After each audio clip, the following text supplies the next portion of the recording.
ఎవడును ఇద్దరు యజమానులకు దాసుడుగా ఉండనేవాడు. అతడు ఒకరిని ద్వేషించి ఒకరిని ప్రేమించును, లేదా ఒకని పక్షముగా నుండి ఒకరిని తృణీకరించును. మీరు దేవునికి సిరికిని దాసులుగా ఉండనేవారు. రేపటిని గూర్చి చింతింపకుడి, రేపటి దినము దాని సంగతులను గూర్చి చింతించును. ఏనాటి కీడు ఆనాటికి చాలు. స్తోత్రము మహాదంగా పరిశుద్ధుగా మీ పాదాలకు లెక్కలేని స్తుతి స్తోత్ర. గతించిన కాలమంతా ప్రభువా మమ్మల్ని కాచి కాపాడి మీ కృపలో బలపరిచి నాయన అక్టోబర్ 10వ నెలలో మేము కూడుకుని మీ కృపలో బలపడటానికి, మీ సహాయతను మేము అనుభవించడానికి మీరు ఇచ్చిన గొప్ప ధర్నాలను బట్టి మీకు వందనాలు స్తోత్రాలు చెల్లించుకుంటూ వాక్యాన్ని ధ్యానం చేయించుండగా మీ ఆత్మను మా మధ్య నుంచి నడిపించి బలపరిచి సహాయం దయచేయండి. మీరే ఘనత మహిమ పొందమని ఈ మనవులన్నీ మా ప్రభువైన యేసుక్రీస్తు నామమున అడిగి వేడుకొనుచున్నాం పరమ తండ్రి. ఆమేన్. సర్వాధికారి అయిన ప్రభువైన యేసుక్రీస్తు నామానికి మహిమ కలుగును గాక. ఈరోజు మన పాఠం పేరు ఏమిటంటే ఆత్మీయ అన్వేషణ సరైన నిర్ణయం. ఆత్మీయ అన్వేషణ సరైన నిర్ణయం. ప్రియ దేవుని బిడ్డలారా, మనమందరం కూడా క్రీస్తులో కట్టబడినవారు, అనగా క్రీస్తుని కలిగి ఉన్నవారు.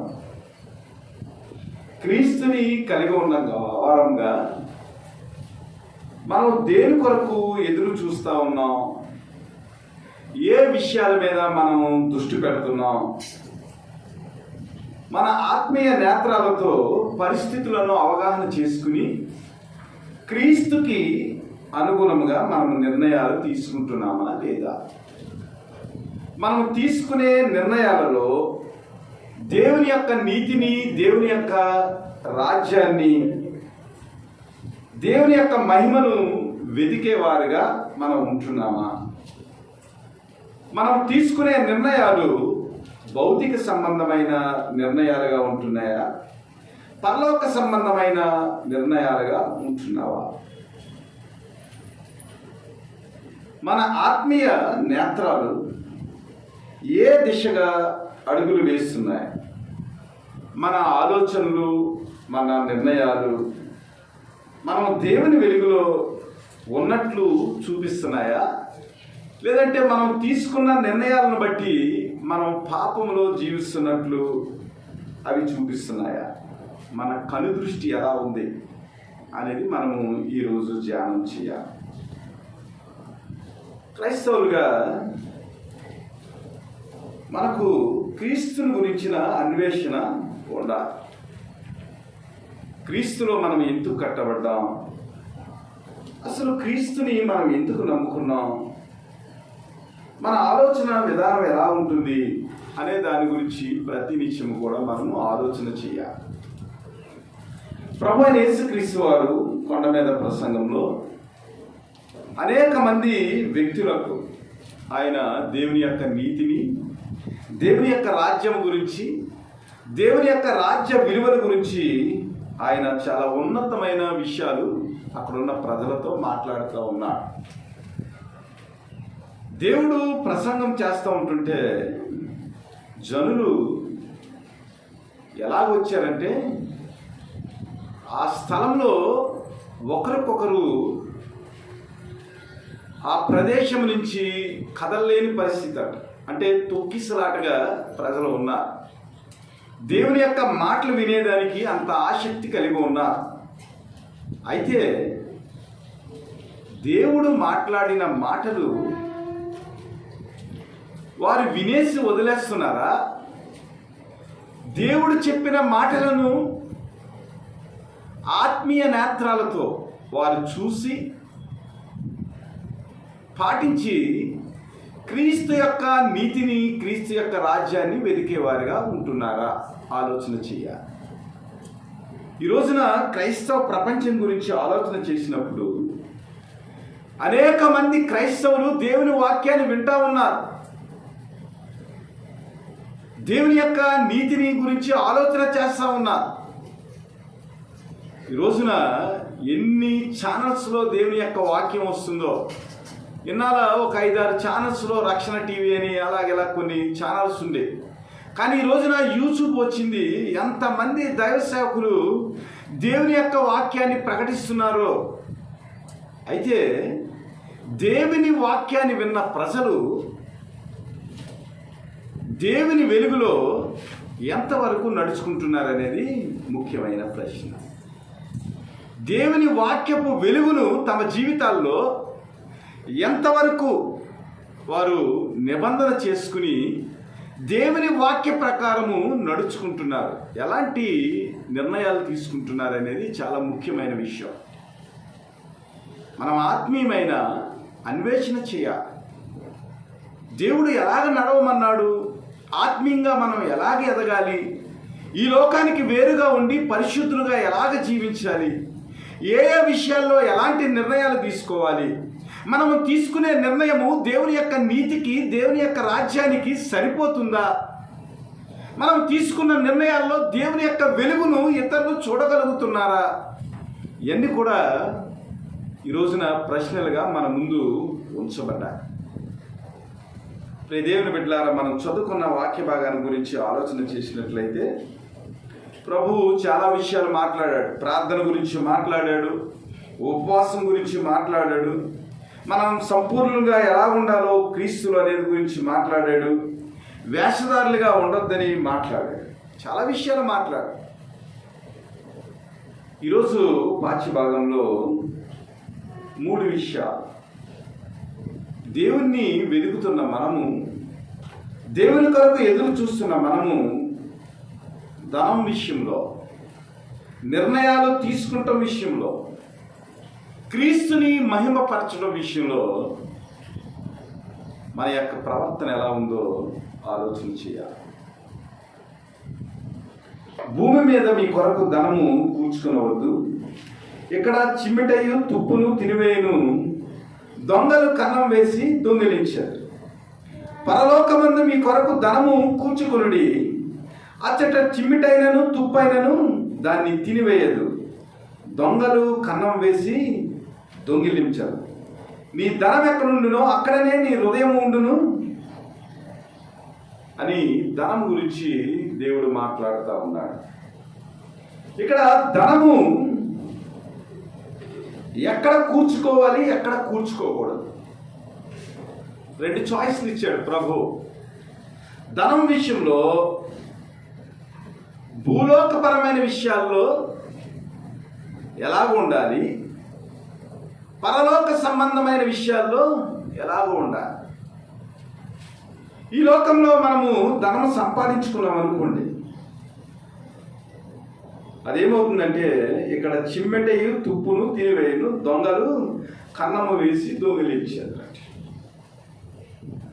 నాకు ధనం ఏమీ లేదు కదా, పర్వాలేదని మనం అనుకుంటే చాలా మంచిది. మనం అందరం పేదవాళ్ళమే కదా, మన దగ్గర ఇతరులు వచ్చి దోచేసుకుని తినేసేంత సొమ్ము మనకు లేదు కదా అని అనుకుంటే చాలా మంచిది. అయితే దేని గురించి ప్రభు మాట్లాడుతున్నాడు, ఈ లోకపరమైన అసలు ధనం ఏమిటి ఆలోచన చేయాలి. అయితే ఈ లోకంలో మనం ఏం చేస్తూ ఉంటామంటే, భూలోకపరమైన దృష్టి ఉన్నప్పుడు, ఈ లోకానికి సంబంధించిన దృష్టి ఉన్నప్పుడు ఏమవుతుందంటే, మనం చేసే ప్రతి పని, మన సమయము, మన తలాంతులు, మనకున్న ప్రతి విధమైన దేవుడిచ్చిన శక్తి ఏదైతే ఉందో ప్రతి దాన్ని కూడా ధనము సంపాదించుకుంటే దానికి కాన్సన్ట్రేషన్ చేస్తూ ఉంటాం. మనకు ధనం లేదు కదని దాన్ని వదిలిపెట్టాం. ధనాన్ని ఎలాగ సంపాదించాలి, ధనాన్ని ఎలా కూడగొట్టాలి, ధనంతో ఎలాగ మనం సౌకర్యాలు మనము మన జీవితంలో పెంపొందించుకోవాలని ఏం చేస్తామంటే దేవుడిచ్చిన కాలాన్ని, దేవుడిచ్చిన శక్తిని, దేవుడిచ్చిన తలాంతులన్నింటినీ కూడా ధనాన్ని కూడబెడటానికే మనం ఏం చేస్తామంటే ప్రయాసపడతా ఉంటాం. దీనివల్ల మన జీవితంలో చాలా విషయాల్లో దేవుని యొక్క ఆత్మీయ స్థితికి మనం దూరం అయిపోతూ ఉంటాం. చాలా జాగ్రత్తగా మనం ఆలోచన చేయాలి. ధనము లేదని మనం అనుకుంటా ఉంటాము, కానీ మన సమయాన్ని, మన జీవితాన్ని, ప్రతిదాన్ని కూడా ధనము కొరకే హెచ్చిస్తూ ఉంటాం. ఎందుకంటే ధనములోనే మనకు కావలసిన సౌకర్యాలు ఉన్నాయని మనం అనునిత్యము కూడా ఆలోచన చేసి మన సమయాన్ని వృధా చేస్తూ ఉంటాం. ప్రభు ఏమంటున్నాడంటే, మొదట నా నీతిని, నా రాజ్యమును వెదకుడి, అప్పుడు మీకేం కావాలో అన్నీ కూడా అనుగ్రహించబడతాయి. మీ అవసరాలు ఏవైతే ఉన్నావో అవన్నీ కూడా మీరు తెలియకముందే, మీరు చెప్పకముందే ప్రభువుకు అన్నీ తెలుసు. కొన్ని ఉదాహరణలు కూడా ఆయన చెప్తా ఉన్నాడు. కాబట్టి మన జీవితంలో ధనము వల్ల ప్రతిదీ కూడా మనకు అవుతుందని అనుకుంటానికి వీలు లేదు. ప్రభు యొక్క నీతిని, ప్రభు యొక్క రాజ్యాన్ని, ప్రభు యొక్క చిత్తాన్ని మనం వెతికినప్పుడు దేవుడు మనకు కావలసిన ప్రతి ఈవిని ఆయన అనుగ్రహించే దేవుడిగా ఉన్నాడు. కాబట్టి దాని విషయంలో మనం ఏం చేయాలంటే ఎక్కువ ప్రయాసపడవలసిన అవసరం ఏమీ లేదు. కింద ఒక ఫైనల్ మాట ఆయన చెప్పాడు ఏమిటంటే, రేపటిని గూర్చి చింతింపకొడి, రేపటి దినము దాని సంగతులను గూర్చి చింతించును, ఏ నాటికీడు ఆ నాటికి చాలును. మనం ఏం చేస్తామంటే రేపటికి, వెల్లుండికి, సంవత్సరాలకి, అనేక తరాల వారికి ధనాన్ని సంపాదించాలని అనుకుంటా ఉంటాం. కానీ ప్రభు ఏం మాట్లాడుతున్నాడు, చాలా ఖచ్చితంగా మాట్లాడుతున్నాడు. ఈ లోకంలో ధనాన్ని కూర్చుకోవద్దు, ఎందుకంటే చిమ్మిడి కొట్టేస్తాయి, తినివేస్తాయి, దొంగలు కన్నం వేసేస్తారు. కాబట్టి ఏదైతే పరలోకం ఉందో ఆ పరలోకంలో మీ కొరకు ధనాన్ని కూర్చుకోండి. అక్కడ చిమ్మిటైనను తుప్పైనను దాన్ని తినివేయదు, దొంగలు కన్నము వేసి దొంగిలించరు. నీ ధనం ఎక్కడ ఉండునో అక్కడనే నీ హృదయము ఉండును. ధనం మీద మనం ఆసక్తి కలిగి మనం పని చేస్తూ ఉంటే మన హృదయం అంతా కూడా ధనం వైపే. 1000 రూపాయలు సంపాదించినోడు 10,000 సంపాదించాలని, 10,000 సంపాదించినోడు 1,00,000 రూపాయలు సంపాదించాలని, 1,00,000 రూపాయలు సంపాదించినోడు 10 లక్షలు సంపాదించాలని. ఇలాగేమవుతుందంటే మన హృదయం అంతా కూడా ఏమవుతుంది, ధనం వైపుకు వెళ్ళిపోతుంది. ప్రభు ఏమంటాడంటే, ధనము ఎక్కడ ఉంటే నీ హృదయము అక్కడ ఉంటుంది.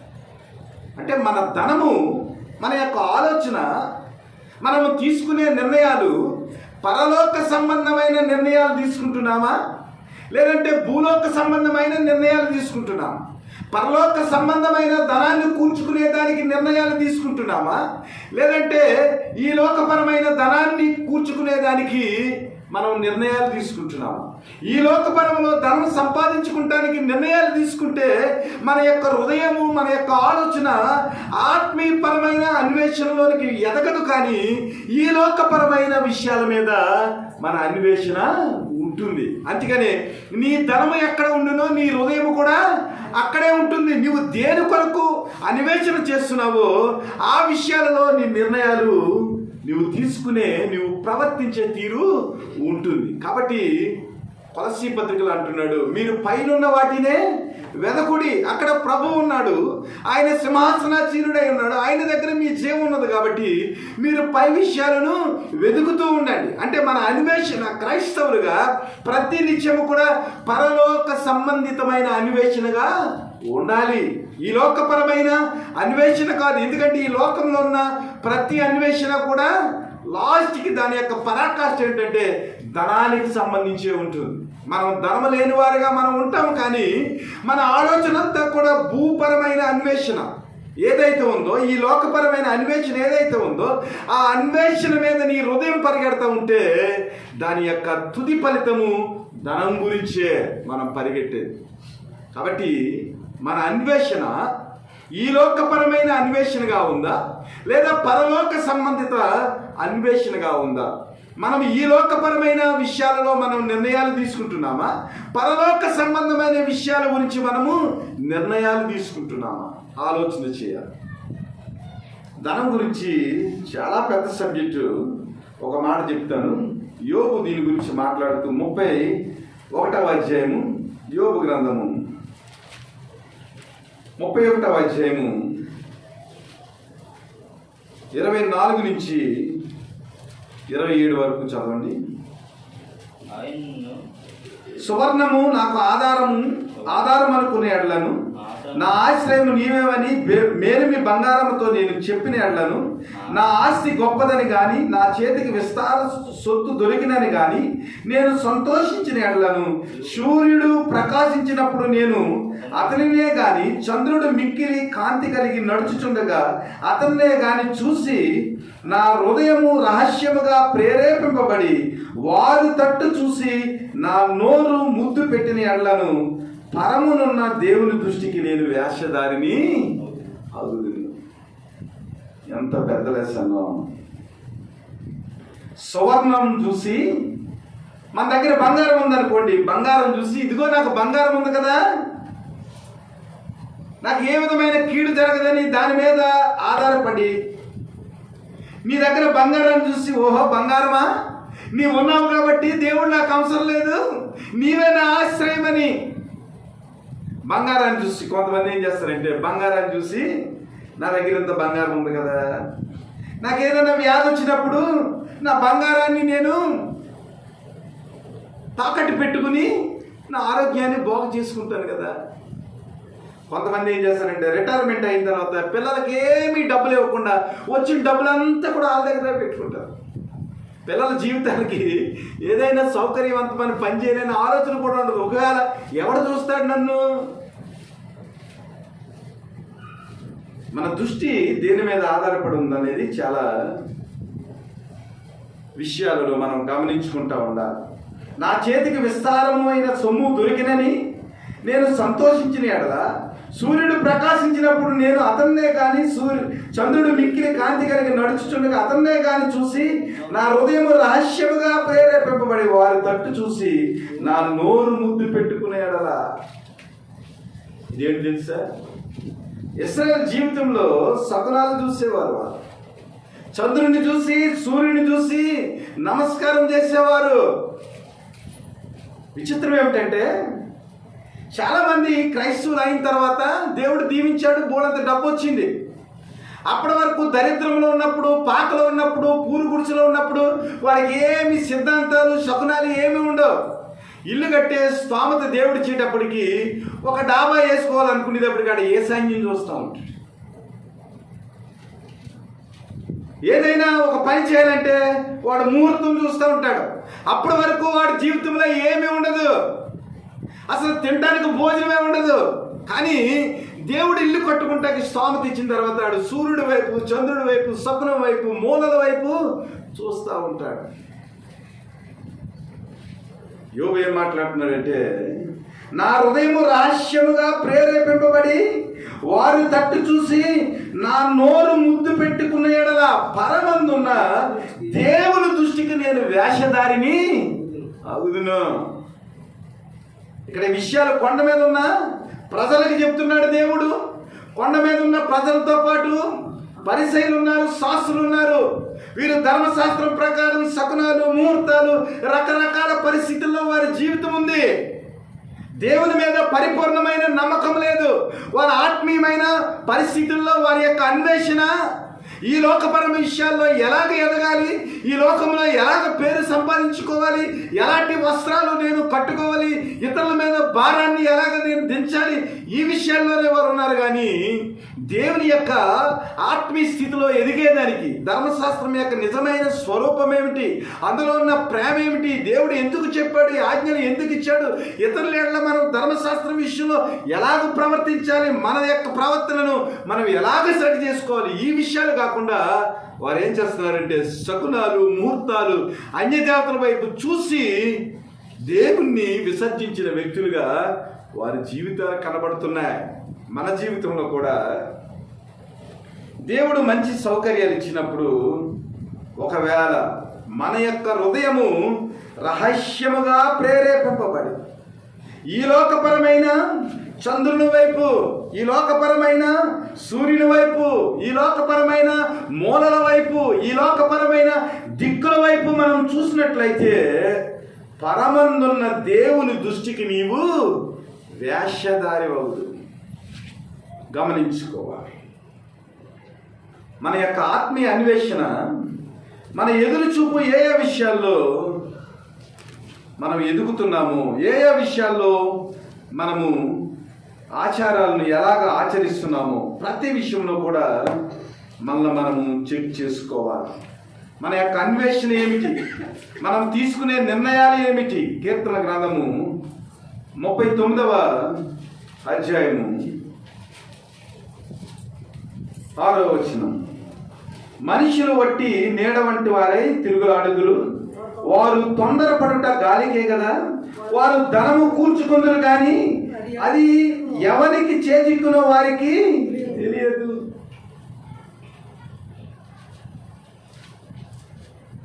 ధనాన్ని కూర్చుకుంటాం అనేది ఒక మనుష్యుడు నీడ వంటి వాడై తిరుగులాడుతూ ఉంటాడు. సూర్యుడు మన మీద ప్రసరించలేదనుకోండి, మన నీడ కనిపించదు. ఈ లోకంలో మన ఊపిరి ఆగిపోతే మన నీడ కనిపించదు. మనం తిరిగితేనే కదా సూర్యుడు మన మీద ప్రకాశించేది. సూర్యుడు ప్రకాశించేనే కదా మనకు నీడ కింద పడేది. కాబట్టి మనుష్యులు వట్టి నీడ వంటి వారే తిరుగులాడుదురు, వారు తొందరపడుట గాలికే కదా. వారు ధనము కూర్చుకుందరు కానీ అది ఎవరికి చేజిక్కునో వారికి తెలియదు. ఇలాగ చాలా విషయాలు ఉన్నాయి ధనం గురించి ఆలోచించి ఉరులోను శోధనలోను పాపంలో పడతారని తీమోతికి రాసిన పత్రికలో పౌలు తీమోతితో మాట్లాడుతూ ఉన్నాడు. కాబట్టి మన దృష్టి, మన వైఖరి ఏ విషయాల మీద ఉంది? పరలోక సంబంధమైన విషయాల్లో ఉందా, లేదంటే ఈ లోకపరమైన విషయాల్లో మన కను దృష్టి ఉందా? మన ఆత్మీయ అన్వేషణ ఏ విధంగా ఉంది అనేది మనము ఆలోచన చేసుకోవాలి. ఇంకా చూసినట్లయితే దేహమునకు దీపము కన్నే గనుక నీ కన్ను తేటగా ఉండిన యెడల నీ దేహమంతయు వెలుగుమయమైండును. నీ కన్ను చెడ్డదైతే నీ దేహమంతయు చీకటమయమైండును. నీలో ఉన్న వెలుగు చీకటయిండిన యెడల ఆ చీకటి ఎంతో గొప్పది. కన్ను గురించి మాట్లాడుతూ ఉన్నాడు. దేహమునకు దీపం ఏంటంట? కన్ను అంట. కాబట్టి నీ కన్ను తేటగా ఉండిన యెడల నీ దేహమంతయు వెలుగుమయమ ఉండు. ఇది ఏ కన్ను? ఇది ఆత్మీయమైన కన్ను. ఆత్మీయ విషయాల్లో మనం ఎదిగినప్పుడు, మన కన్ను ఆత్మీయ విషయంలో జీవము కలిగి ఉన్నప్పుడు, కొరింథీయుల గురించి దేవుడు మాట్లాడుతూ అంటాడు, పౌలు గారు మాట్లాడుతూ 2 కొరింథీ 4:4 ఇదిగో ఈ యుగ సంబంధమైన దేవత వారి కన్నులకు గుడ్డితనము కలుగజేసినందున వారు వింటున్నారు కానీ దేవుని యొక్క వాక్యము వారికి అర్థం కావటం లేదు. వారు చూస్తున్నారు కానీ వారి కన్నులకు కనపడటం లేదు. చిన్నప్పటి నుంచి గుడ్డివాడైన ఒక వ్యక్తిని దేవుడు ఏం చేశాడంటే బాగు చేశాడు, కన్నులు ఇచ్చాడు. కన్నులు ఇస్తూ అక్కడున్న విషయాల గురించి మాట్లాడుతూ అక్కడున్న వ్యక్తులు ఆ వ్యక్తిని హింసిస్తున్నప్పుడు ఎవరు నీ కన్నులు తెరిచారు? చిన్నప్పటి నుంచి నీవు గుడ్డివాడివే కదా, ఎలాగో తెరవబడ్డాయని ఆ వ్యక్తిని ప్రశ్నించినప్పుడు నాకు తెలియదు, ఆయన ప్రభువైన యేసుక్రీస్తు అని ఆ విషయం అయితే నాకు అర్థమవుతుందని అక్కడున్న ప్రజలకు చెప్తున్నప్పుడు ఆ వ్యక్తిని ఏం చేశారంటే, దేవుని యొక్క ప్రేమను పొందుకున్న వ్యక్తిని, కన్నులు వచ్చిన వ్యక్తిని ఏం చేశారంటే ఆ ఊరి నుంచి వెలేసేశారు.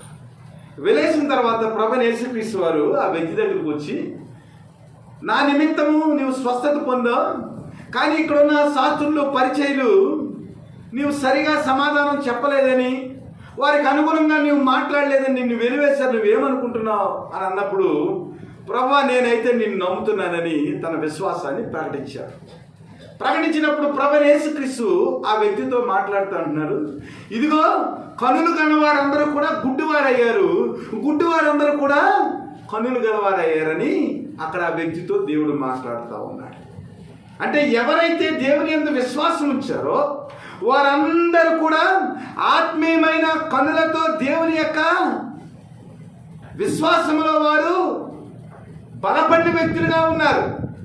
కానీ కొంతమంది వ్యక్తులు శారీరకపరమైన కన్నులు కలిగినప్పటికీ ఈ యుగ సంబంధమైన దేవత వారి కన్నులకు గుడ్డితనము కలుగజేసినందువల్ల, వారి యొక్క ఆత్మీయ నేత్రాలు మూయబడినందువల్ల వారు దేవుణ్ణి, ప్రభువైన యేసుక్రీస్తు మెస్సయ్యగా ఈ లోకానికి వచ్చాడని, యూదులకు రాజు ఆయనేనని, శరీరధారిగా ఈ లోకంలో మన కొరకు మన పాపముల నిమిత్తము ఆయన విమోచించడానికి ఈ లోకానికి శరీరధారిగా వచ్చాడని ఈ లోకపరమైన కన్నులు కలిగిన వ్యక్తులు ప్రభువైన యేసుక్రీస్తుని మెస్సయ్యగా, విమోచకుడిగా వారు చూడలేని పరిస్థితి. కానీ శారీరక పరమైన గుడ్డితనం కలిగిన వ్యక్తి దేవుని యొక్క స్పర్శ చేత నేత్రాలు తెరవబడి ఆత్మీయమైన నేత్రాలతో ప్రభువైన యేసుక్రీస్తుని మెస్సయ్యగా ఒప్పుకున్న వైనం. కాబట్టి మన జీవితంలో ఆత్మీయమైన కన్నులు ఏమైతే ఉన్నావో అవి జబ్బు లేకుండా ఉన్నట్లయితే, ఆత్మీయమైన కన్నులలో ఆరోగ్యం ఉన్నట్లయితే, ఆత్మీయమైన కన్నులలో జీవం ఉన్నట్లయితే ప్రభువైన యేసుక్రీస్తు యొక్క ఆ వెలుగును మన జీవితంలో మనము చూడగలుగుతాం. లేదంటే మన ఆత్మీయమైన నేత్రాలు కనుక బలహీనమైతే, మన ఆత్మీయమైన నేత్రాల్లో జీవము లేకపోతే ఆ వచ్చిన చీకటి ఏదైతే ఉందో, నీలోకి వచ్చిన వెలుగు ఏదైతే ఉందో, వెలుగైన యేసుక్రీస్తుని నీవు అంగీకరించో, వెలుగైన యేసుక్రీస్తులో నీ జీవం ఉంది, వెలుగైన యేసుక్రీస్తును అనుసరించున్న వ్యక్తిగా ఆయన వాక్యానికి కట్టుబడి మనం జీవించాలి. ఎప్పుడైతే నీ ఆత్మీయమైన కన్నులు దెబ్బతిన్నాయో, ఎప్పుడైతే ఆత్మీయ స్థితిలో నువ్వు బలపడ్డావో, అప్పుడేమవుతుందంటే నీలో ఉన్న వెలుగు అంతా కూడా చీకటైపోతుంది. నీవు వాక్యం ఏది విన్నప్పటికీ కూడా, నీ జీవితాల్లో ఎన్నిసార్లు యేసుక్రీస్తు దర్శించినా కూడా దేవుని యొక్క వాక్యాన్ని నీ జీవితంలో ప్రవర్తించలేకపోతే, దేవుని కొరకు నువ్వు ఎదురు చూడకపోతే, దేవుని విషయాల్లో, పరలోక సంబంధమైన విషయాల్లో నువ్వు ఎదగకపోతే నీలో వెలుగైన యేసుక్రీస్తు నీ జీవితం ద్వారా ఇతరులకు కనిపించడు. ఆ చీకటి ఎంతో గొప్పదంటున్నాడు. కాబట్టి మనం ప్రవర్తించే తీరు, మనం తీసుకునే నిర్ణయాలు, మనం మాట్లాడే మాటలు ప్రతిదీ కూడా వెలుగుమయంగా ఉండాలి. ఎందుకంటే వెలుగైన యేసుక్రీస్తుని మనం అంగీకరించాము కాబట్టి మన దేహం అంతా కూడా క్రీస్తు అనే ఆ జ్ఞానంతో నిండి ఉంది కాబట్టి ఆ జ్ఞానాన్ని, ఆ వెలుగును, ఆ నిత్య జీవాన్ని ఇతరులకు చూపించగలగాలి. అప్పుడు నీ దేహం అంతా కూడా వెలుగుమయముగా, ఇతరులకు జీవముగా కనబడుతుంది. మన జీవితంలో చాలా చిన్న చిన్న విషయాల్లో దేవుణ్ణి ప్రదర్శించలేని జీవితాలు, చిన్న విషయంలో ఇతరులు మనం గమనించి మనలో ఏ విధమైన చీకటి లేదని వారు ఏం చేస్తారంటే నిర్ధారణ చేసేస్తూ ఉంటారు. మన జీవితంలో ప్రతిదీ కూడా కను దృష్టి నుంచి మన జీవిత వైఖరి అంతా కూడా ఆధారపడి ఉంటుంది. మనం ఏదైతే చూస్తూ ఉన్నామో దాని నుంచి మనకు ఆలోచనలు వస్తూ ఉంటాయి. మనం చూసిన దాన్ని బట్టి ఆలోచనలు వస్తూ ఉంటాయి. ఆలోచన వచ్చిన దాన్ని బట్టి మనం ఏం చేస్తాం? నిర్ణయాలు తీసుకుంటాం. నిర్ణయాలు తీసుకున్న విషయాన్ని బట్టి మన ప్రవర్తన ఉంటుంది. అంటే మనం ప్రవర్తించే దానికి, నిర్ణయాలు తీసుకునేదానికి, ప్రతి దానికి కూడా ముఖ్యమైనది ఏంటనమాట? మన ఐసైట్, మన కను దృష్టి ఎలాగ ఉందో దాన్ని బట్టి మన ప్రవర్తన ఉంటుంది. ఆకాను బంగారాన్ని చూశాడు, ఆకాను వస్త్రాన్ని చూశాడు. అక్కడున్న ప్రతి వారి యొక్క కను దృష్టి ఎలా ఉంది? ఎలాగైనా మనం యుద్ధము చేసి దేవుడి యొక్క సహాయంతో మనము కానాను చేరుకుని కానాను యొక్క స్వాస్థ్యాన్ని పంచుకోవాలని ఇశ్రాయేలు అందరూ కూడా యుద్ధానికి సన్నద్ధులై, మోషే ద్వారా ప్రకటింపబడిన మాట, యెహోషువ ద్వారా వారు కానానికి ప్రయాణం చేస్తూ ఉంటుంటే ఆకారం మట్టుకు ఏం చేసినట్టు తన దృష్టి, తన ఐసైట్ ఎలా ఉందంటే బంగారం మీద, వెండి మీద, షేనారు వస్త్రం మీద పడింది. ఎప్పుడైతే బంగారం మీద, షేనారు వస్త్రం మీద తన దృష్టి పడిందో తన ఆలోచనలో మార్పు వచ్చింది. ఎప్పుడైతే తన ఆలోచనలో మార్పు వచ్చిందో వెంటనే పని చేయడం మొదలెట్టాడు. అవన్నీ తీసుకొచ్చి గుడారంలో దాచిపెట్టాడు. దేవుని బిడ్డలారా, దానివల్ల తన కుటుంబం అంతా కూడా నాశనం అయిపోయింది. అంతేకాదు కానీ అతను తీసుకున్న నిర్ణయం వల్ల ఏమైందంటే ఇశ్రాయేలీలకు హాయి పట్టణం మీద ఓటమి వచ్చింది. అప్పటి వరకు అనేక దేశాలను వారు ఏం చేశారు? జయిస్తూ వచ్చారు. కానీ ఆకాను తీసుకున్న ఆ యొక్క నిర్ణయాన్ని బట్టి, తన యొక్క కనుదృష్టిని బట్టి ఏమైందంటే వారి జీవితంలో ఓటమి వచ్చింది. కాబట్టి మన కనుదృష్టి ఎలా ఉందో మనం ఆలోచన చేయాలి. మన కనుదృష్టి సరిగా ఉంటే, మన ఆలోచన సరిగా ఉంటే, మన ఆలోచన పర సంబంధమైంది అయి ఉంటే ఏమవుతుందంటే మన థాట్స్ అన్నీ కూడా పరలోకానికి సంబంధించిన థాట్స్గా ఉంటాయి.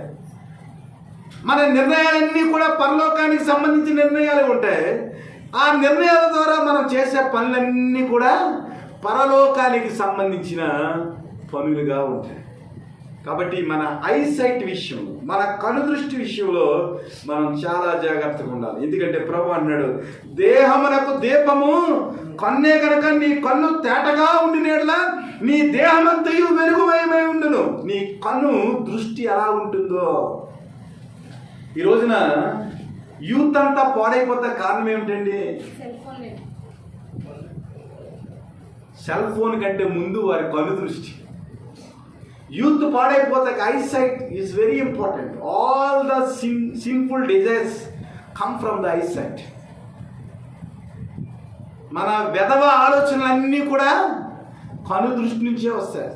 దురాలోచనలు, చెడు ఆలోచనలు అన్నీ కూడా కను దృష్టి నుంచే వస్తాయి. అందుకనే సాతాను గడు ఏం చేశాడంటే ఆ కను దృష్టి దేవుని వైపు వెళ్లకుండా ఉండేదానికి సెల్ల పెట్టి ఆ సెల్లలో మనల్ని గేమ్ ఆడుతూ ఉన్నాడు. దేవుని బిడ్డలారా, దేహము చక్కగా ఉండాలంటే, వెలుగుమయంగా ఉండాలంటే మన కన్నుని ఏం చేసుకోవాలన్నమాట? చాలా జాగ్రత్తగా మనం చూసుకున్నప్పుడు దేవుని యొక్క ప్రేమ మన జీవితంలో మనం చూడగలుగుతాం. ఒక మాట చూద్దాం. లూకాసు శుభవార్త 18వ అధ్యాయము. లూకాసు శుభవార్త 18వ అధ్యాయము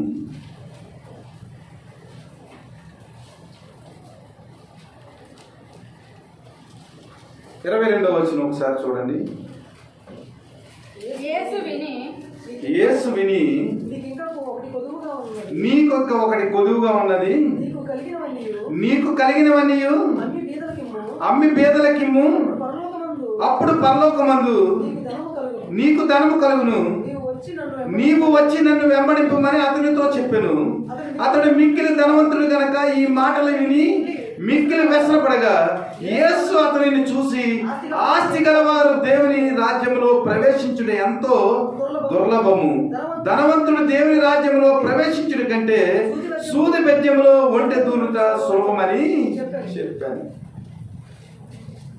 ఇతను వచ్చినప్పుడు చాలా బాగా వచ్చాడు. ఇతని ఐసైట్ చాలా బాగుంది. ఇతని ఐసైట్ దేని కొరకు వెతుకుతుందంటే పరలోకం కొరకు వెతుకుతుంది. ప్రభు దగ్గరికి వచ్చాడు, మంచి వ్యక్తి దగ్గరికి వచ్చాడు, వచ్చి మంచి ప్రశ్న వేశాడు.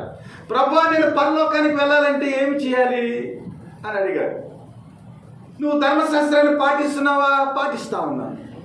అయితే నీకు ఒకటి కొదువుగా ఉందయ్యా, అదేమిటంటే నీ ఆస్తి అంతా అమ్మేసి పేదలకు ఇచ్చేసి నన్ను వెంబడించమన్నాడు.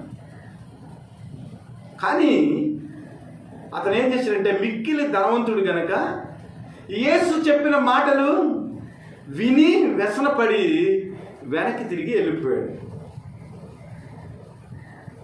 దీని గురించి మనకి ఏమి ఆలోచన రావాలంటే, కొంతమంది క్రైస్తవులు పైకి పరలోకాన్ని చూసేవారిగా ఉంటారు, దేవుణ్ణి నమ్మేవారిగా ఉంటారు, విశ్వాసంలో గొప్ప యోధులుగా కనపడతారు. కానీ సమయం వచ్చేటప్పటికి వారు ఐసైట్ ఎలా ఉంటుందో తెలుసా? కిందకు చూస్తూ ఉంటుంది, భూమి వైపు, భూమి ఆలోచన, ఈ లోకపరమైన ఆలోచన వైపే ఉంటాయి. కానీ పరలోక సంబంధమైన ఆలోచనలు వారి జీవితాల్లో ఉండవు. పైకి మాట్లాడుతూ ఉంటారు. యవనుడిలాగా మాట్లాడుతున్నాడు, ప్రభా పరలోకానికి వెళ్ళాలంటే నేను ఏమి చేయాలి ప్రభా? ఇదిగో నా దృష్టి అయితే ప్రభా పరలోకం వైపే ఉంది ప్రభా. నేను పరలోకం గురించి ఆలోచన చేస్తున్నాను, పరలోక సంబంధిత క్రియల గురించి నేను ఎంతో చక్కగా ప్రయాసపడుతున్నాను. కానీ ప్రభు నిజమైన పరలోక దృష్టితో నిజమైన ప్రశ్న వేసేటప్పటికీ వారు నిజమైన స్వభావం బయటకు వస్తుంది. మాటల్లో తన యొక్క దృష్టి ఎలా ఉంది? పరలోకానికి సంబంధించిన దృష్టిగా కనపడుతుంది. కానీ క్రియల్లో తన దృష్టి ఎలా ఉందంటే ఈ భూలోకానికి సంబంధించిన దృష్టిగా కనబడుతుంది. దేవుని బిడ్డలారా, మన దృష్టి ఎటువైపు వెళ్తుందో మనం ఆలోచన చేయాలి. క్రీస్తు కొరకు నిలబడటంలో, క్రీస్తు యొక్క నీతిని, క్రీస్తు యొక్క రాజ్యాన్ని, క్రీస్తు యొక్క ప్రేమను ఈ లోకానికి చాటటంలో మన యొక్క అన్వేషణ ఏమిటి? మనం దేని కొరకు వెతుకుతున్నాం? మన దృష్టి ఎటువైపు ఉంది? ఈ లోకం వైపు ఉందా, పరలోకం వైపు ఉందా? ఆలోచన చేసుకోవాలి. ఇక్కడ శాస్త్రుల గురించి, పరిచయాల గురించి దేవుడు ఎంతో చక్కగా మాట్లాడుతున్నాడు. మన జీవితాల్లో కూడా ప్రభువుని ప్రకటించవలసిన సమయం వచ్చినప్పుడు, ప్రభువు కొరకు నిలబడవలసిన సమయం వచ్చినప్పుడు, ప్రభువుకి మహింకరంగా ప్రభు యొక్క నీతిని, ప్రభు యొక్క రాజ్యాన్ని మనం ఈ లోకంలో ప్రసరింప చేయటానికి దేవుడు ఒక అవకాశం ఇచ్చినప్పుడు ఆ అవకాశాన్ని మనం సద్వినియోగం చేసుకునే గొప్ప విశ్వాసులుగా మన విశ్వాసము ఉండాలి. దేవుడు మాట్లాడుతూ ఉన్నాడు, ఎవడును ఇద్దరు యజమానులకు దాసుడిగా ఉండనేరడు. అతడు ఒకరిని ద్వేషించి ఒకరిని ప్రేమించును, లేదా ఒకరిని పక్షముగా నుండి ఒకరిని తృణీకరించును. మీరు దేవునికి సిరికిని దాసులుగా ఉండనే. ఎలాగ మనము రెండు విధాలుగా ప్రవర్తన ఉంటుందండి. అసలు దేవుని నమ్ముకున్న వ్యక్తులుగా మనము ఈ లోకానికి దోషులమా, లేదా దేవునికి దోషులమా? ఈ లోకపరమైన విషయాలకు మనము దోషులమా? దేవుని రక్తంలో కడుగబడిన వ్యక్తులుగా దేవునికి దోషులమా? ఆయన రక్తాన్ని కల్వరిగిరిలో చిందించి మనల్ని విమోచించి తన ప్రాణాన్నంతా పెట్టి మనల్ని కొంటే ఆయనకి దాసులుగా ఉండకుండా ఈ లోకపరమైన విషయాలపైన మనం ఎందుకు మొగ్గు చూపుతున్నాం? ఈ లోకపరమైన అన్వేషణ, ఈ లోకపరమైన నిర్ణయాలు మనం ఎందుకు తీసుకుంటున్నాం? ఒక వ్యక్తి దగ్గర మనం పనిచేస్తూ ఉన్నామండి. ఒక వ్యక్తి దగ్గర మనం పనిచేస్తూ ఉన్నప్పుడు, ఆ వ్యక్తి మనకు జీతం ఇస్తూ ఉన్నప్పుడు ఆ వ్యక్తికి అనుకూలమైన పనిని మనం చేయాలి కదా. మనకు యజమాని ప్రభువైన యేసుక్రీస్తు వారండి. మరి ఆ యజమాని యొక్క చిత్తానుసారంగా మన జీవితాలను కట్టుకోవాలి కదా. ఈ లోకపరమైన విషయాల మీద మనం ఎందుకు దృష్టి పెడుతున్నాం? మన ఆలోచనలన్నీ కూడా భూ సంబంధమైన ఆలోచనలుగా ఎందుకు ఉంటున్నాయి? మన జీవితంలో ఎందుకు మార్పు రావటం లేదు? పైకి చూడటానికి మనము ధర్మశాస్త్రాన్ని అంతటినీ ప్రవర్తించిన వ్యక్తులుగా మనం కనబడుతున్నాం. వ్యభిచారం చేయటం లేదు, అబద్ధం ఆడటం లేదు, దేవుడిని గౌరవిస్తున్నాం. కానీ దేవుడు చెప్పిన పనిని చేయటంలో మన జీవితం విఫలమైపోతుంది. ఎందుకంటే కేవలము మన మనస్సాక్షిని మనం ప్రశ్నించుకున్నప్పుడు మన దృష్టి అంతా కూడా ఈ లోకపరమైన విషయాల మీదే ఉంటుంది. దేవుని బిడ్డలారా, మీకు తెలియని విషయం ఏమిటంటే ఒక దాని నుంచి యుద్ధం వచ్చేస్తూ ఉంది. గాజా యుద్ధం గురించి ఆలోచన చేసినట్లయితే గాజా ఖాళీ అయిపోయింది. ఇప్పుడు లెబనాన్ కూడా ఖాళీ అయిపోతుంది. లెబనాన్ మీద బాంబుల వర్షం ఇస్రాయేల్ కురిపిస్తూ ఉంది. ఉదయం నుంచి ఇరాన్ ముందుకు వస్తూ ఉంది. ఇరాన్ పక్షంగా చైనా ముందుకు రావడానికి, రష్యా ముందుకు రావడానికి చూస్తూ ఉంది. అలాగే ఇజ్రాయెల్ పక్షంగా మరి లండన్, అలాగే అమెరికా కూడా వారి పక్షంగా యుద్ధం చేయడానికి రెడీగా ఉన్నారు. ఒకవేళ వీరందరూ కూడా ఒకేసారి యుద్ధం ప్రకటిస్తే దేశంలో ఉన్న దేశములన్నీ కూడా, ప్రపంచంలో ఉన్న దేశములన్నీ కూడా రెండు భాగాలు అయిపోతాయి. రెండు రోజుల్లో యుద్ధం ముగిస్తే ఎవడు ఉంటాడో ఎవడు పోతాడో తెలియదు. ఒకే ఒక బాంబు రాత్రి ఇస్రాయేల్ లెబనాన్ మీద వేసిందంట. ఒక బాంబుకి 300 మంది చనిపోయారు. ఇరాన్ మేము కూడా యుద్ధానికి సిద్ధం అంటుంది. దేవుని బిడ్డలారా, మన దృష్టి ఎటువైపు ఉంటుందో ఆలోచన చేసుకోవాలి. రోజులు మారుతూ ఉన్నాయి, ప్రపంచం మారుతూ ఉంది. దేవుడు అంత్యకాలం గురించి మాట్లాడుతూ ఉన్నాడు. అంత్యకాలంలో ఎలాంటి పరిస్థితులు వస్తాయని చెప్తా ఉన్నాడు. జెఫన్యా గ్రంథంలో ఇదిగో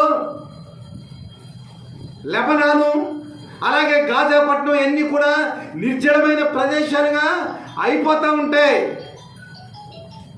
అలాగే అయిపోయినప్పుడు దేవుని యొక్క యెహోవా దినము వచ్చేస్తుందని కొన్ని సూచనలు ఇచ్చాడు జెఫన్యా.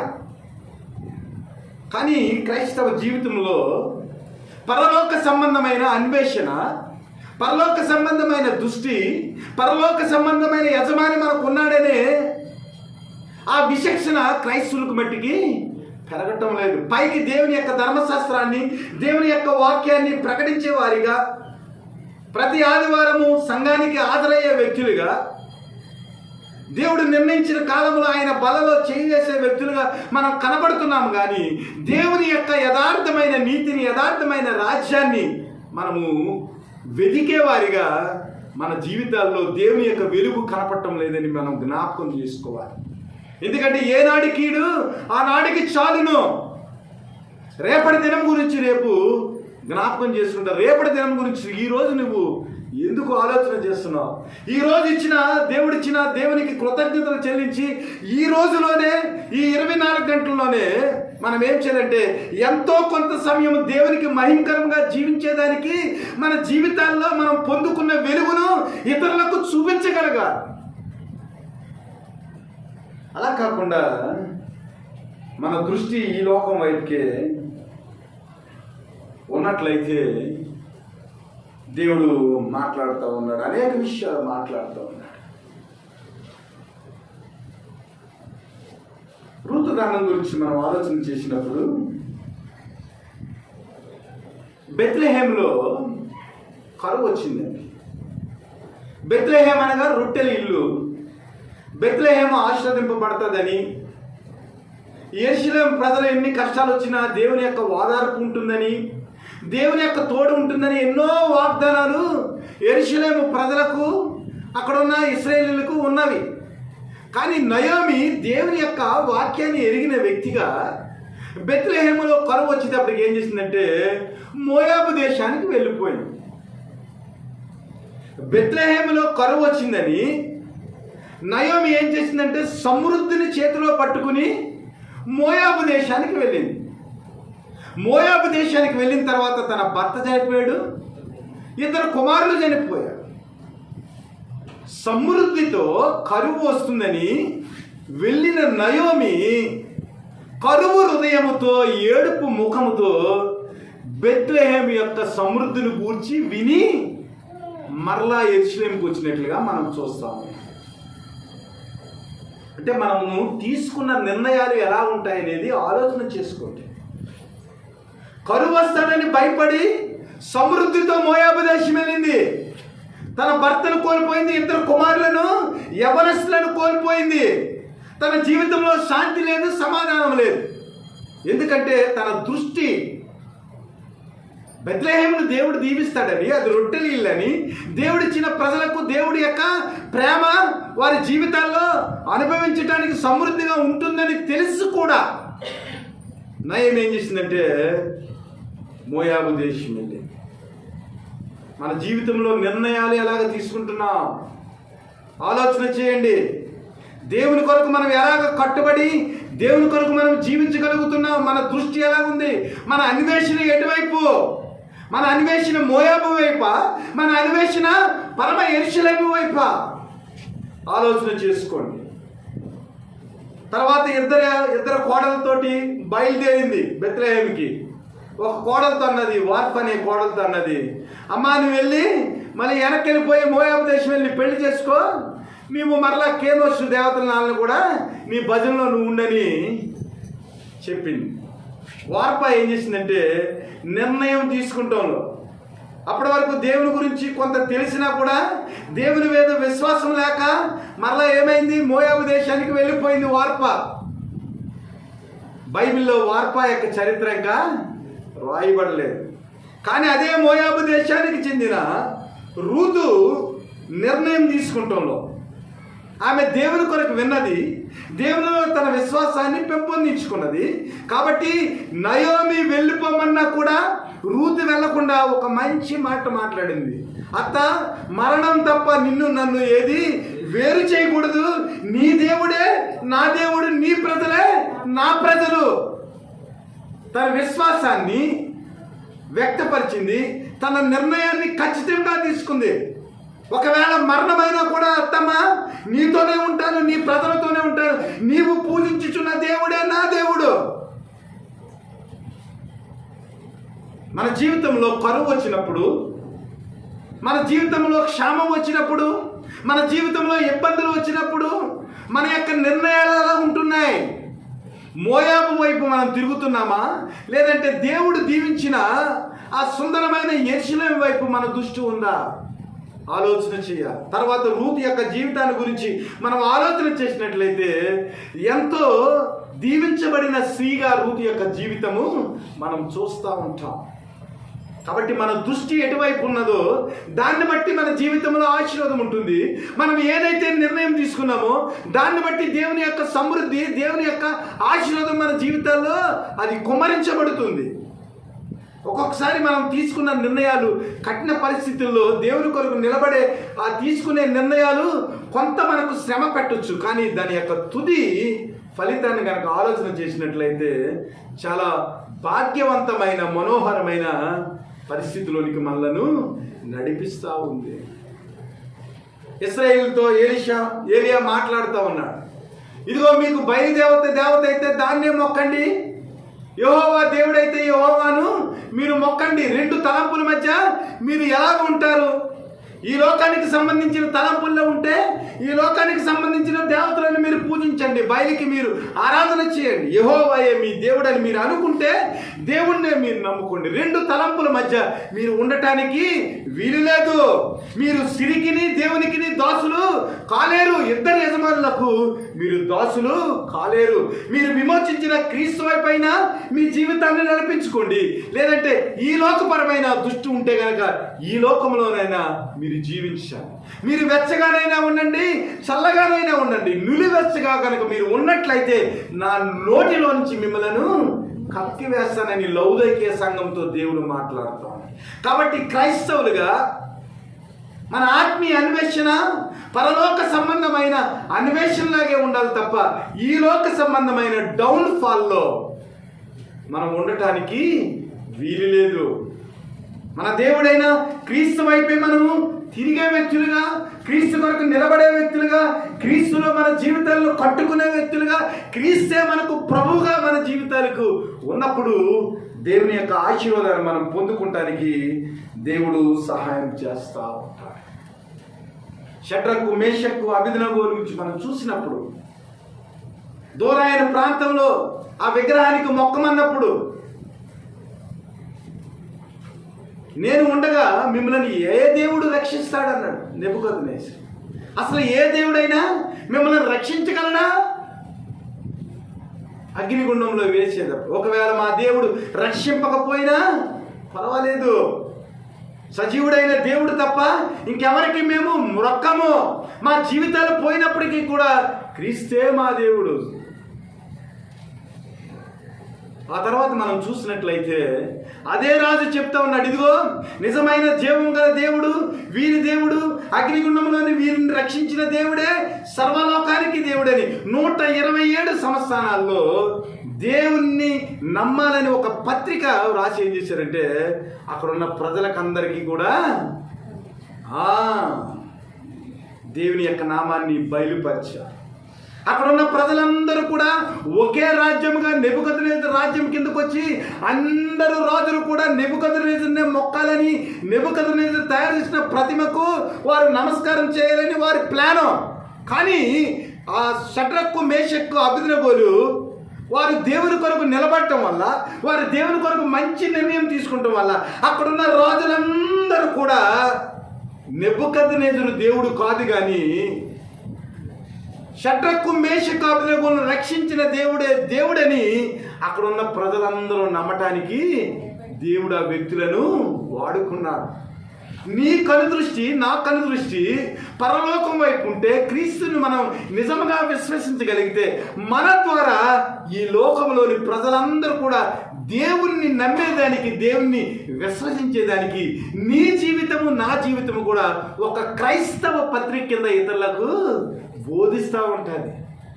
షడ్రక్, మేషక్, దానియేలు జీవితాలు గుండా అక్కడున్న మొత్తం సంస్థానాలన్నీ కూడా ప్రభువు వైపు తిరిగిన వారిగా, ఏ వ్యక్తి అయితే ఇదిగో నేను తప్ప ఎవడో రక్షిస్తాడు మిమ్మల్ని అన్న వ్యక్తి ఏం చేశాడంటే అరణ్యంలోకి వెళ్ళి పశువేషం వేసుకుని పశువులాగా మారిపోయి గడ్డిని తిన్నాడు.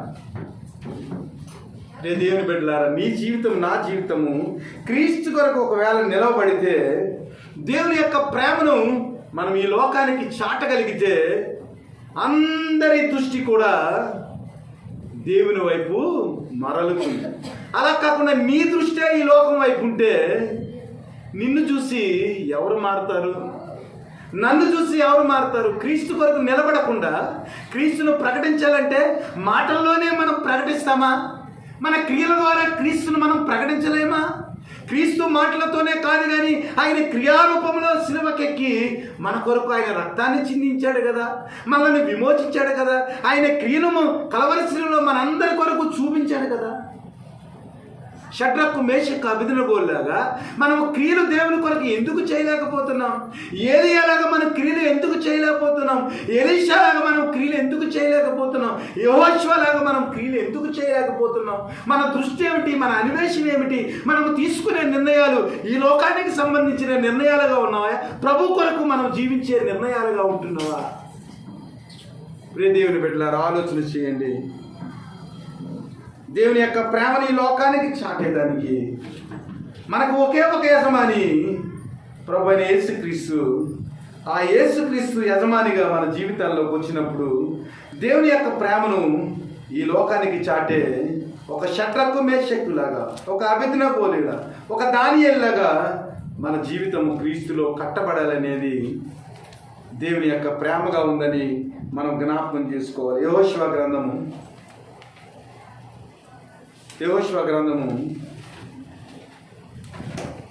24వ అధ్యాయము 19 నుంచి 24 వచ్చిన. అందుకు యెహోషువ, యెహోవా పరిశుద్ధ దేవుడు, రోషము గల దేవుడు, ఆయన మీ అపరాధములను, మీ పాపములను పరిహరింపని వాడు. మీరు ఆయనను సేవింపలేరు. మీరు యెహోవాను విసర్జించి అన్యదేవతలను సేవించిన యెడల ఆయన మీకు మేలు చేయవాడైనను మనస్సు తిప్పుకుని మీకు కీడు చేసి మిమ్మల్ని క్షీణింపజేయనగా జనులు అట్లు కాదు, మేము యెహోవానే సేవించదమని యెహోషువతో చెప్పింది.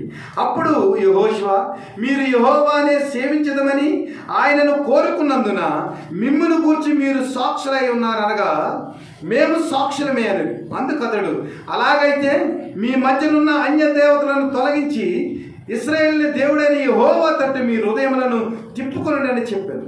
అందుకు జనులు, మన దేవుడైన యెహోవానే సేవించదము, ఆయన మాటయే విందుమని యెహోషువతో చెప్పి. యెహోషువ కాలం అయిపోయింది.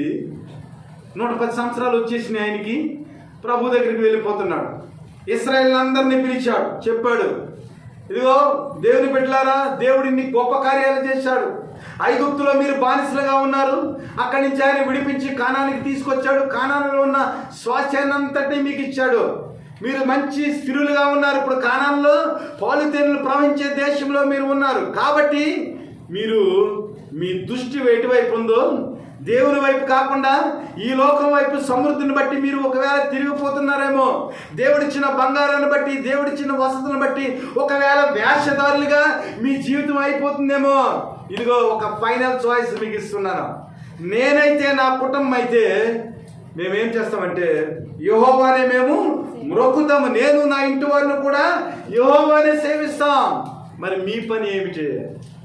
మీ దృష్టి ఎటువైపు ఉంది? మీ కానాను వచ్చేసింది, కానాను స్వాస్థ్యం వచ్చేసింది, దేవుని యొక్క విమోచన మీ జీవితాల్లో వచ్చేసింది. ఒకవేళ గనక దేవుడిచ్చిన సమృద్ధిని బట్టి, దేవుడిచ్చిన ఆశీర్వాదాన్ని బట్టి, దేవుడిచ్చిన తలాంతులను బట్టి ఒకవేళ నీవు వేషధారిగా అయిపోతే మీ జీవితాలు పరిశుద్ధమైన దేవుని వైపు లేకుండా, రోషము గల దేవుని వైపు లేకుండా మీరు జీవించినట్లయితే ఆయన మీ అపరాధములను క్షమించడు, మీ పాపాలనైనా వదిలిపెట్టడు.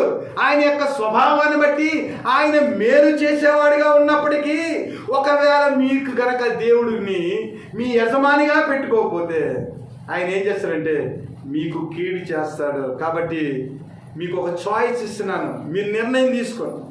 మీ జీవితాల్లో ఎలాగ మీరు జీవిస్తారో, దేవుని కొరకు జీవిస్తారా, మరలా మోయాబు దేశంలో ఉన్న దేవతలను, అక్కడున్న ఐగుప్తులో ఉన్న దేవతలను మీరు పూజిస్తారా, మీరే నిర్ణయం చేసుకోండి అని యెహోషువ అక్కడ ఉన్న ఇశ్రాయేలుతో మాట్లాడినప్పుడు జనులు అంటున్నారు, అట్లు కాదు, మేము యెహోవాను సేవించదమని యెహోషువతో చెప్పిరి. అప్పుడు యెహోషువ, మీరు యెహోవానే సేవించదమని ఆయనను కోరుకున్నందున మిమ్మును గూర్చి మీరే సాక్షులని చెప్పారు. దేవుని యొక్క రొట్టెలో మనం చేయి వేసేటప్పుడు ఒక నిబంధన చేస్తూ ఉంటాం. ప్రభువా, ఇప్పటి నుంచి నీ మరణాన్ని, నీ పునరుద్ధానాన్ని మేము ప్రకటిస్తాం. ప్రభువా, నీవు మాతో నిబంధన చేసావు కాబట్టి నీతో మేము నిబంధన చేస్తున్నామని దేవుని దగ్గర మనం ప్రతి నెల నిబంధన చేస్తూ ఉంటాం. మరి నిబంధన చేసిన మనము దేవుడితో మనం నిబంధన చేసినప్పుడు దేవుడు ఆయన నమ్మదగిన దేవుడిగా ఆయన యొక్క ప్రేమను ఆయన జీవితాల్లో ఆయన మనకు చూపిస్తూ ఉన్నాడు. మరి ఆయన ప్రేమను పొందుకున్న వ్యక్తులుగా, ఆయన బలలో చేయవేసిన వ్యక్తులుగా, ఆయనలాగా పరిశుద్ధంగా జీవించేదానికి, ఆయన పరిశుద్ధమైన నామాన్ని మనము ప్రకటించడానికి యాజకులుగా పిలువబడ్డామని, ఆయన యొక్క కుమారులుగా మనం పిలువబడ్డామని గుర్తెరిగి ఆయన యొక్క నామాన్ని, ఆయనకు వెలుగును మనం ప్రకటించగలుగుతున్నామా? ఇశ్రాయేలు అయితే అన్నారు, అయ్యా ఇదిగో మేము యెహోవాను సేవింతామంటే యెహోషువ అన్నాడు, మీరు చెప్పిన మాటను బట్టి మీకు మీరే సాక్షులని ఆయన ఇశ్రాయేలుతో మాట్లాడిన తర్వాత వారందరూ కూడా దేవుని వైపు మేము తిరుగుతామని చెప్పి ఆయననే మేము సేవిస్తామని యెహోషువతో నిబంధన చేశారు. ఆ మాటను బట్టి వారి జీవితాలను అప్పటి వరకు పవిత్రంగా ఉంచుకున్నారు. యెహోషువ గ్రంథము పక్కకు తిప్పితే న్యాయాధిపతుల గ్రంథం వస్తుంది. న్యాయాధిపతుల గ్రంథంలో ఏమని ఉంటుందంటే, యెహోవా ఎరుగని తరమట ఒకరు బయలుదేరారంట. ఇదిగో మేము దేవుడితో నిబంధన చేసాం, దేవుని నామాన్ని ప్రకటించాలని. దేవుడిచ్చిన సమృద్ధిని బట్టి వారి బిడ్డలకు దేవుని యొక్క నామాన్ని ప్రకటించాలి కదా, దేవుని గురించి వారు చెప్పాలి కదా. ఇదిగో ఐగుప్తు నుంచి తీసుకొచ్చిన వాడు దేవుడే, యొర్దానును దాటించిన వాడు దేవుడే, కానాను స్వాస్థ్యాన్ని ఇచ్చిన వాడు దేవుడే, మాకు ఆరోగ్యం ఇచ్చినవాడు, సమృద్ధిని ఇచ్చినవాడు, మమ్మల్ని పోషించిన వాడు, ఆయన యొక్క ప్రేమను చూపించిన వాడు దేవుడని తమ పిల్లలకు వారు చాటాలి కదా. కానీ ఒక 400 సంవత్సరాలు అయ్యేటప్పటికి, న్యాయాధిపతుల కాలం వచ్చేటప్పటికి దేవుని ఎరగని తరం బయలుదేరిందండి. అంటే వీళ్ళు ఏం చేశారంటే సమృద్ధిని అంతటినీ కూడా వారు అనుభవించి వారి పిల్లలకు దేవుడు చేసిన ఉపకారాలు చెప్పడం మర్చిపోయారు. అంటే they are diverted from the heavenly sight. పరలోక సంబంధమైన దృష్టి నుంచి వారు మరలుకొని ఈ లోక సంబంధమైన దృష్టిలోనికి వారు వెళ్ళిపోయారు. కాబట్టి మన జీవితంలో మనం ఎలా ఉంటున్నాం, మన దృష్టి ఏమిటి? పరలోకానికి చేరుకోవాలని వచ్చిన యవనస్తుల్లా ఉందా? బెత్లెహేము నుంచి వెళ్ళిపోయిన నయోమిలాగా ఉందా? నయోమి దగ్గరికి వచ్చి మరలా మోయాబు వెళ్ళిపోయిన వార్పలాగా ఉందా? మోయాబు నుంచి వచ్చి బెత్లెహేములోనే ఆశీర్వదింపబడిన రూతులాగా ఉందా? యెహోషువతో నిబంధన చేసి దేవుణ్ణి మర్చిపోయిన ఇశ్రాయేలీలా ఉందా? లేదా దేవుని కొరకు నిలబడిన షడ్రకు, మేషక్కు, అబేద్నెగో, దానియేలులాగా మన దృష్టి ఉందా? మన నిర్ణయాలు ఎలాగున్నవి ఆలోచన చేయాలి. ప్రభు మాట్లాడుతూ ఉన్నాడు. దేవుడు ఎంత ప్రేమమేడంటే మనకు అర్థం కాదని అనేక రకాల ఉపమానాలు ఆయన చెప్తా ఉన్నాడు. ఇక్కడ అందువల్ల నేను మీతో చెప్పినది ఏమనగా, ఏమి తిందుమో ఏమి తాగుదుమని మీ ప్రాణం కూర్చైనను, ఏమి ధరించుకుందుమని మీ దేహము కూర్చైనను చింతపకుడి. ఆహారము కంటే ప్రాణమును, వస్త్రము కంటే దేహమును గొప్పవి కావా? ఆకాశ పక్షులను చూడు, అవి విత్తవు, కోయవు, కొట్లలో ధాన్యం కూర్చుకునవు, అయినను మీ పరలోకపు తండ్రి వాటిని పోషించుచున్నాడు కదా. వాటికంటే మీరు బహు శ్రేష్ఠులు కారా? మీలో ఎవరిను చింతించడం వలన తన ఎత్తు మూరడు ఎక్కువ చేసుకున్న చాలడు. వస్త్రములను గూర్చి మీరు చింతింపనేలా? అడవి పువ్వులు ఎలాగో నెరుగుచున్నవో ఆలోచించుడి. అవి కష్టము పడవు, వడకవు, అయినను సమస్త వైభవముతో కూడిన సొలొమోను సైతము వీటిలో ఒక్క దానినైనను అలంకరింపబడలేదు కదా. నేడుండి రేపు పొయ్యిలో వేయబడు అడవి గడ్డిని దేవుడు ఇలా అలంకరించినలా అల్ప విశ్వాసులారా, మీరు మరి నిశ్చయముగా వస్త్రములు ధరింపజేయను కదా. కాబట్టి ఏమి తిందుమో ఏమి తాగుదుమో ఏమి ధరించుకుందామని చింతింపకుడి. అన్యజనులు వీటన్నిటి గురించి విషయమై విచారింతురు. ఇవన్నీ మీకు కావాలని మీ పరలోకపు తండ్రికి తెలియను. కాబట్టి మీరు ఆయన రాజ్యమును నీతిని మొదట వెతుకుడి, అప్పుడు అన్నీ మీకు అనుగ్రహించబడు. రేపటి గూర్చి చింతింపగడి, రేపటి దినము దాని సంగతిని గూర్చి చింతించుడి. ఏనాటికి ఈడు ఆనాటికి చాలు.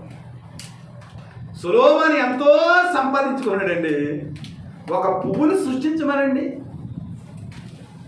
ఒక ఆకును తయారు చేయమనండి. సొలొమోను మహాజ్ఞానం గలవాడు. చిన్న పువ్వుకి కలర్ చేంజ్ చేయమనండి చూద్దాం. గులాబీ పువ్వు కలర్ని సొలొమోను జ్ఞానంతో చెట్టుకుండగా తెల్ల పువ్వులా చేయగలడా? తెల్ల పువ్వు నల్ల పువ్వులా చేయగలడా? దేవుని బిడ్డలారా, ఎంతో సంపాదించుకున్నాడు సొలొమోను. సొలొమోనుని ఇక్కడ ఎందుకు ఉదాహరించాడంటే, పరిశుద్ధాత్మ దేవుడు సొలొమోను యొక్క స్థితి అంతా అధ్వానం అయిపోయిన తర్వాత ఒకే ఒక మాట చెప్పాడు, భూమి కింద ఉన్న సమస్తము వ్యర్థము, వ్యర్థము, వ్యర్థం. మనుషులు తెలుసుకోవాల్సింది ఏంటంటే, అయ్యా భక్త కోటికి అందరికీ ఇదే నా చివరి మాట ఏమిటంటే, మీ జీవితం అంతా కూడా అయిపోతుంది, మీ కన్నులు వసిలిపోతాయి, మీ చేతులు వసిలిపోతాయి, ఏమీ పని చేయవు, బావి కింద చక్రం ఆగిపోతుంది, బుడ్డ బొరుసలకాయ పగిలిపోతుంది, అన్నీ అయిపోతాయ్యా. ఈ లోకంలో జీవితం ఏమీ లేదు. ఈ లోకం వైపు మీరు దృష్టి పెడుతున్నారు కానీ, ఈ ధనం వైపు దృష్టి పెడుతున్నారు కానీ, ఈ లోకాన్ని మీరు యజమానుడిగా మీరు ఎంచుకుంటున్నారు కానీ, అనేక విషయాలు ఈ లోకానికి సంబంధించిన స్థిరమైన విధానాల కొరకు మీరు ఆలోచన చేస్తున్నారు కానీ, మీకు కావలసింది ఒకటయ్యా, ఏంటంటే దేవుని యందు భయభక్తులు కలిగి ఆయన త్రోవల్లో నడుచుకుండటమే మానవ కోటికి సరి అయిన విధి. మన్నైనది వెనకటి వల్లే మన్నుకు చేరును, దేవుడు దయచేసిన ఆత్మ దేవుని యొద్దకు పోను. కాబట్టి ఏ విషయాల మీద మనం దృష్టి పెడుతున్నాం, ఏ విషయాల గురించి మనం నిర్ణయాలు చేస్తున్నాం, ఏ విషయాల్లో మనం నిర్ణయాలు చేస్తే అది దేవునికి మహింకరంగా ఉంటుందా లేదా ఈ లోకానికి సంబంధించిందిగా ఉంటుందా? పరాన్ని చేర్చేదాగా, దేవుని యొక్క చేతుల మీదుగా బహుమానం తీసుకునేదాగా మన దృష్టి ఉంటుందా? మన నిర్ణయాలు ఎలా ఉంటున్నాయి? వార్పలా ఉంటే నీ జీవితం మళ్ళా మోయాబుకి వెళ్ళిపోతుంది.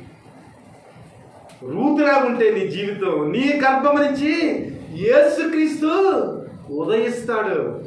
ఆ వెలుగు నీలోంచి వస్తుంది, నీ కన్నంతా కూడా వెలుగుమయమైపోతుంది. నీ వెలుగు ద్వారా అనేక మంది క్రీస్తు వెలుగులోనికి వచ్చేస్తారు. ఒకవేళ రూతులాగుంటే, ఏలియాలాగా నీ జీవితం ఉంటే, అగ్ని రథాల మీద మరణం చూడకుండానే, అసలు భూమిలో పాతి పెట్టకుండానే పరలోకానికి వెళ్ళిపోతావు. నీ దృష్టి అంతా కూడా పరలోకం వైపు ఉంటే.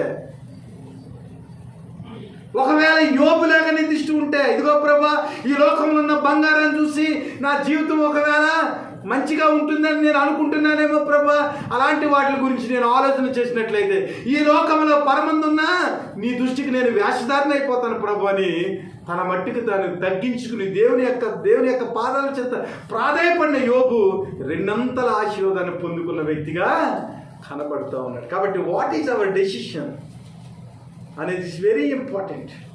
మన దృష్టి, మన కను దృష్టి ఎటువైపు ఉంది, మన ఆలోచనలు ఎటువైపు ఉన్నాయి, మన పనులు ఎటువైపు ఉన్నాయి.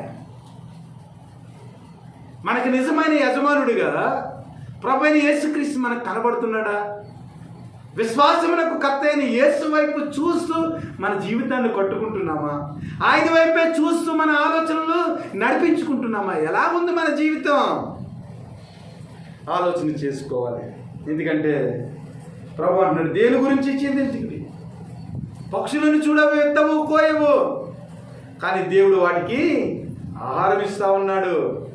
అవి గూళ్ళు కట్టుకుంటాయి, చక్కగా టయానికి పొలంలోకి వెళ్తాయి, చక్కగా గింజలు ఏరుకుని మళ్ళీ గూట్లోకి వచ్చేస్తాయి.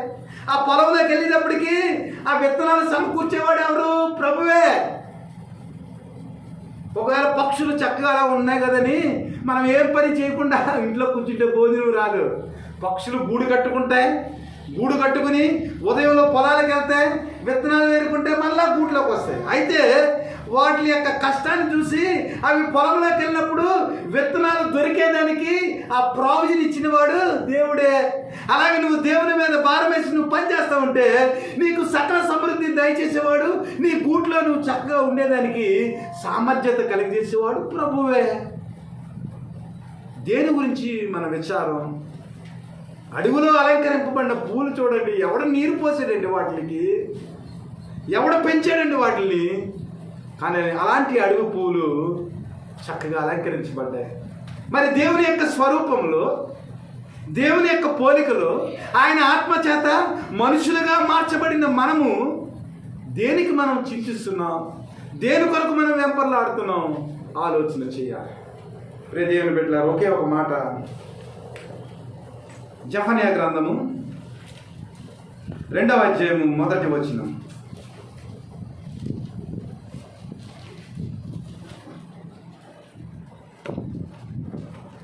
సిగ్గుమాలిన జనులారా కూడురండి, పొట్టు గాలికి ఎగురుపడినట్లు సమయము గతించుచున్నది. విధి నిర్ణయము కాకమునిపే, యెహోవా కోపాగ్ని మీ మీదకు రాకమునిపే, మిమ్మల్ని శిక్షించుటకై యెహోవా ఉగ్రత దినము రాకమునిపే కూడురండి. దేశంలో సాత్వికులై ఆయన న్యాయ విధులను అనుసరించుచున్న సమస్త దీనులారా యెహోవాను వెదకుడి. మీరు వెదకి వినయ మనసు గలవారై నీతిని అనుసరించిన యెడల ఒకవేళ ఆయన ఉగ్రత దినమున మీరు దాచబడుదురు. గాజా పట్టణము నిర్జనమగును, అష్కోలును పాడైపోవును. మధ్యాహ్న కాలమందు అష్టోడు వారు బయటకు పారిపోదురు, ఎక్రోను పట్టణము దున్నబడును. అన్ని జరిగిపోతా ఉన్నాయి. గాజా పట్టణము నిర్జనమగును, అష్కోను పాడైపోవును. మధ్యాహ్న కాలమందు అష్టోడు బయటకు పారిపోవును, ఎక్రోను పట్టణము దున్నబడును. ఏం ఆలోచన చేస్తున్నారు? ఇంకా ఎందుకు దేవుని యొక్క వాక్య ప్రకారం జీవించలేకపోతున్నారు? దేశంలో సాత్వికులై ఆయన న్యాయ విధులను అనుసరించు సమస్త దీనులారా యెహోవాను వెదకుడి. మీరు వెనక్కి వినే మనసు కావాలి. నీతిని అనుసరించిన యెడల ఒకవేళ యెహోవా ఉగ్రత దినమందు మీరు దాచబడుదురు. మీ ఆలోచన ఎలా ఉన్నాయి? దేని వైపు మీరు పరుగులాట? దేని కొరకు మీరు ఎదురు చూస్తూ ఉన్నారు? సిగ్గుమాలిన జనులారా కూడురండి, పొట్టు గాలికి ఎగిరిపడినట్లు సమయము గతించుచున్నది.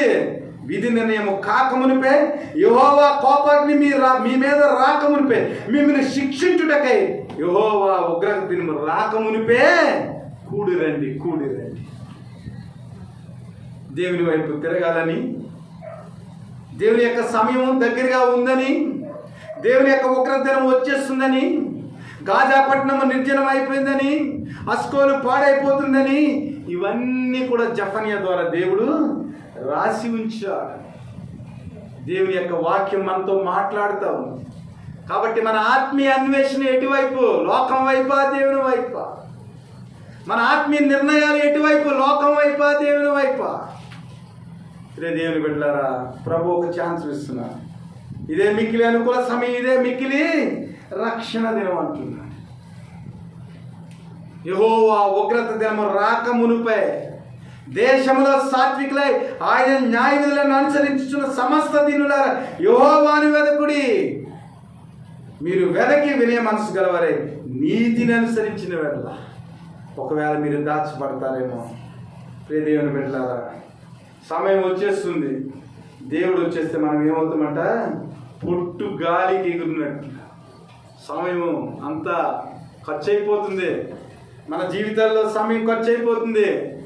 60 ఓడు 70కి వచ్చాడు, 70 ఓడు 80కి వచ్చేసాడు, 30 ఓడు 40కి వచ్చేసాడు, 40 ఓడు 50కి వచ్చేసాడు, 10 ఓడు 15కి వచ్చాడు, 15 ఓడు 20కి వచ్చాడు. కాలము సమయము ఏమవుతుందంటే పొట్టిలాగా ఎగిరిపోతుంది. ఇంకా రక్షణ లేదా? ప్రభువుని అంగీకరించలేదా? ఆయన రక్తం యొక్క రుచి ఇంకా నువ్వు చూడలేదా? నీ యొక్క జీవితంలో ఇంకా దేన మనసు రాలేదా? దేవుడు దీర్ఘశాంతం వహిస్తున్నాడు. అందరూ అంతటా మారు మనసు పొంది ఆయన నామాన్ని అంగీకరించాలని ప్రభువు మాట్లాడుతూ ఉన్నాడు. ఇంతకు ముందైతే చూచి చూడనట్లు ఆయన ఊరుకున్నాడు. ఇప్పుడైతే అందరూ అంతటా మారు మనసు పొందవలను. ప్రభువైన యేసుక్రీస్తు నామంలో వారు బాప్తిస్మం పొందారు. ఆయన నామాన్ని అంగీకరించారు. సమయము గాలికి ఎగిరే పొట్టులాగా ఎగిరిపోతుంది. యుద్ధాలు వచ్చేస్తున్నాయి, తెగుళ్ళు వచ్చేస్తున్నాయి, భయంకరమైన పరిస్థితులు వచ్చేస్తున్నాయి. దేని వైపు నీ దృష్టి? దేని వైపు నీ నిర్ణయాలు? ఈ లోకం వైపా? ధనం వైపా? ధనం అయితే చిమ్మిటి కొట్టేస్తుంది, దొంగలు ఎత్తుకుని వెళ్ళిపోతారు. ఒకవేళ నీ దేహంలో ఉన్న కన్ను ఇంకా మేలుకోకపోతే, ఇంకా మూయబడితే, ఇంకా దేవుని యొక్క వాక్యం నీ హృదయంలోనికి రాకుండా కఠినమైపోతే, ఫరోలాగా ఫరో హృదయం కఠినమైపోతే దేవుని యొక్క రాకడ వచ్చేస్తుంది, ఉగ్రత దినం వచ్చేస్తుంది. అంత్య దినంలో ఎలాంటి పరిస్థితులు జరుగుతాయో తీమోతికి మన పౌలు గారు రాస్తా ఉన్నాడు. ఒకరినొకరు ద్వేషించుకుంటారు, అనురాగ ద్వేషులు, దేవుని యొక్క వాక్యాన్ని లెక్క చేయని వారు, అతిచేంద్రులు, రకరకాల పరిస్థితులు వచ్చేస్తాయి అన్నాడు. అన్ని పరిస్థితులు కూడా వచ్చేస్తూ ఉన్నాయి. సమయం గతిస్తూ ఉంది.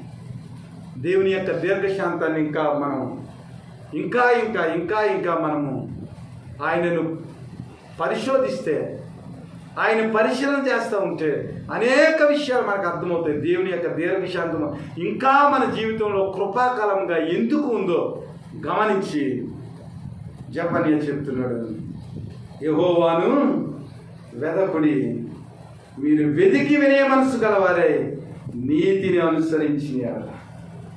మత్తయి మాట్లాడుతున్నాడు. మొదట ఆయన నీతిని, ఆయన రాజ్యమును వెదకుడి. ఏ రోజు ఏమి సంభవిస్తుందో తెలియదు. అసలు ఈ రోజు కీడు ఈనాటికి చాలు, సాయంత్రం ఏమవుతుందో మనకి తెలియదు. ఇదే మిక్కిలి అనుకూల సమయం, ఇదే మిక్కిలి రక్షణ దినం. దేని బిడ్డలారా, మన ఆత్మీయ అన్వేషణను మార్చుకుందాం. మన ఆత్మీయమైన నిర్ణయాల విషయాల్లో జాగ్రత్త కలిగి మనం నిర్ణయాలు తీసుకుందాం. ఖచ్చితమైన నిర్ణయాలు తీసుకుని క్రీస్తు వైపు, పరలోకం వైపు మనం నడిచేదానికి, ఆయన కృపలో వదిలేదానికి మనము సాగిపోదాం. అట్టి కృప దేవుడు మన జీవితాలకు ఆయన దయచేయునుగాక. ఆమేన్.